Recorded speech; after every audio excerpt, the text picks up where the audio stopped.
Thanks for joining us.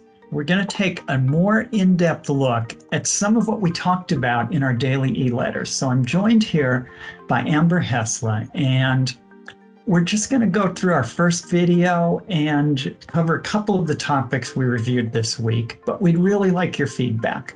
Do you want to see these videos? Do you want us to cover something different? Do you just never want another video from us? That's okay, just let us know. You can like the video, subscribe, or just leave your thoughts in the comments below.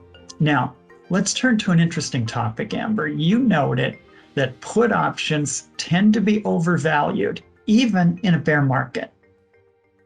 That's right, Mike, especially in a bear market. So they're somewhat like VIX. Exactly. Puts are often used as insurance. Now, you can't buy home insurance after fire starts, but if you could, it would be expensive since the insurer knows a loss is pending. Put sellers also know losses are pending in a bear market, so the puts cost more. Like you said, this is similar to VIX. VIX is, of course, known as the fear index because it goes up as prices fall.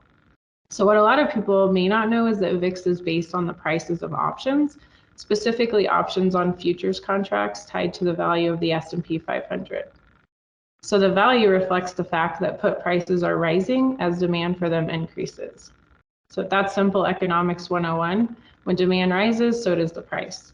So there's a reason VIX rises, and it's because puts are becoming more and more expensive as fear rises and traders try to buy insurance.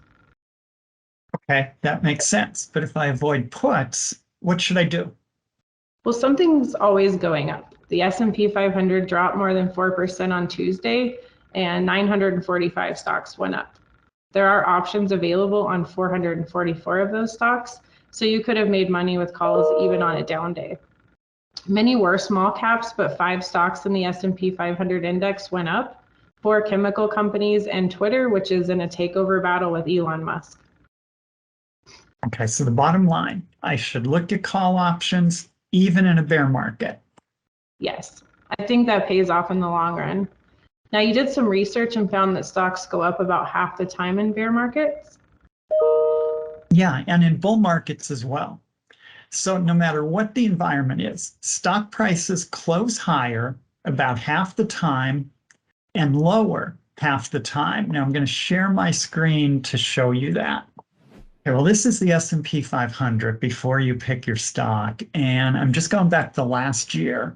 And over the last year, 130 days were down and 126 days were up. That's pretty close to 50-50. The average day was a small loss of 0.04%. So let's look at the stock you have in mind now. How about we take a look at Tesla? Okay, so what these charts are, is it's just a frequency distribution of up and down days. So Tesla skewed a little bit to the upside, 140 up, 116 down.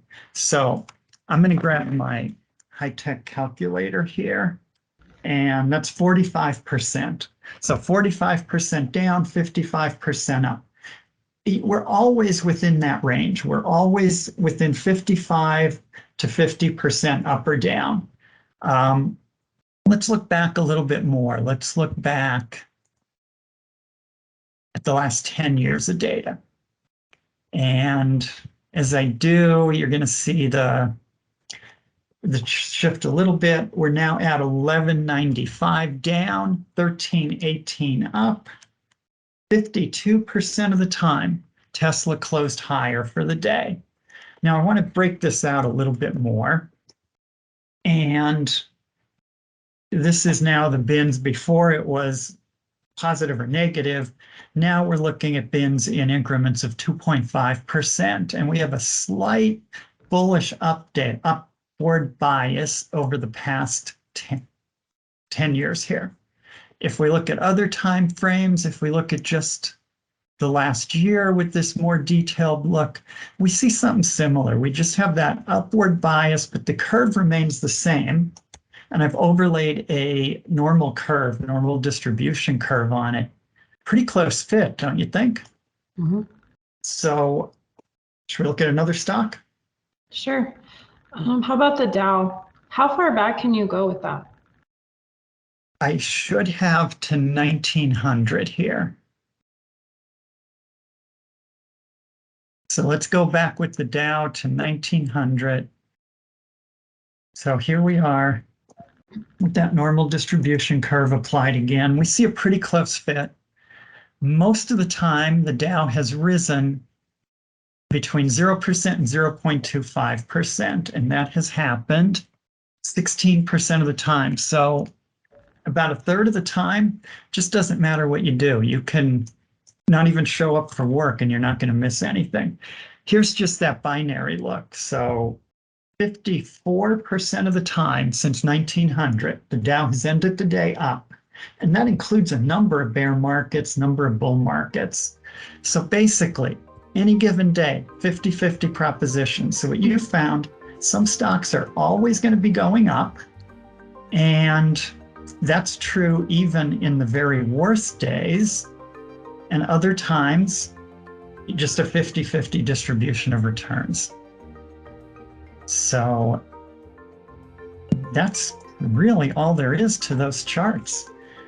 So that really just reinforces my work showing that calls might be all you need in bull or bear markets.